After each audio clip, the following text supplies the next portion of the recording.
Dragii mei, bine v-am regăsit! Astăzi m-am oprit la cartea Nu vreau și am selectat un fragment pe care aș vrea să vi-l citesc. Ia spune-mi tu, Titi, dacă toți oamenii ar putea pocni din degete ca să obțină ce își doresc, ce crezi că și-ar dori? Copilul se gândi puțin, apoi veni răspunsul.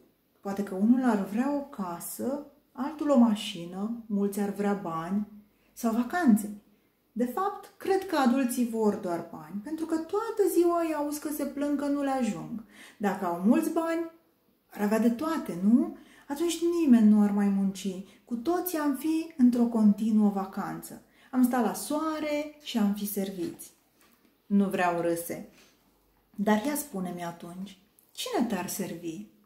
Titi ridică din numeri. Ospătarii, cum cine? Ei ne-ar aduce mâncarea și băutura când noi suntem pe plajă. Am uitat să spun că vacanța trebuie să fie neapărat pe plajă. Nu vreau, râsă din nou. Dar ospătarii sunt și ei oameni, deci și ei pot alege să fie în vacanță. Doar am stabilit că nimeni nu lucrează, nu? Atunci nu are cine să gătească sau să te servească. Atunci luăm de la magazin, răspunse Titi rapid. Dacă avem mulți bani, putem cumpăra tot ce vrem. Dar care magazin? Îl întrebă Nu vreau amuzat. Dacă toți sunt în vacanță, atunci și vânzătorii sunt în vacanță, deci nu există magazine.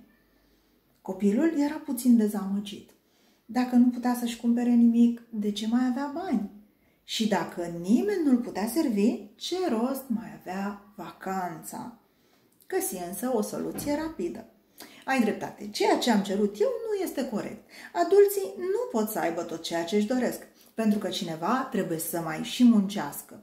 M-am gândit că doar noi copiii ar trebui să avem acest drept.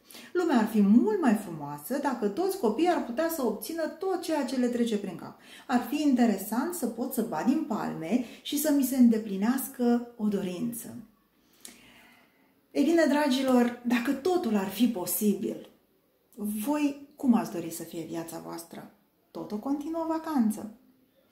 Vă invit să-l descoperiți pe Titi, eroul nostru, și pe Moșul Nu vreau, de asemenea. Cei care deja îl iubiți, vă invit să recitiți această carte, vă invit să vă însușiți lecțiile, vă invit să le înțelegeți mai bine.